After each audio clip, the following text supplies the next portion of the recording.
දම් රැජින අවසානට අපි කතා කරන්න යන්නේ ලංකාවේ හැමෝම පිස්සුවෙන් වගේ ආදරය කරන දම් රැජින කියන නමින් හඳුන්වන බස් එක ගැන. මුලින්ම කියන්න ඕනි මම පෞද්ගලිකව බස් රථ වලට ගොඩක් ආදරය කරන කෙනෙක් නෙවෙයි.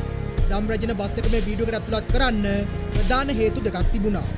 වෙනත් රටවල බස් වල සහ අපේ රටේ තිබෙන බස් වල වෙනස ඔයාලට තේරුම් ගන්න පුළුවන් වෙන්නත් මේ බස් එකටත් ආදරය කරන ගොඩක් පිරිසක් ඉන්න එකත් අන්න ඒකට හේතු වුණා.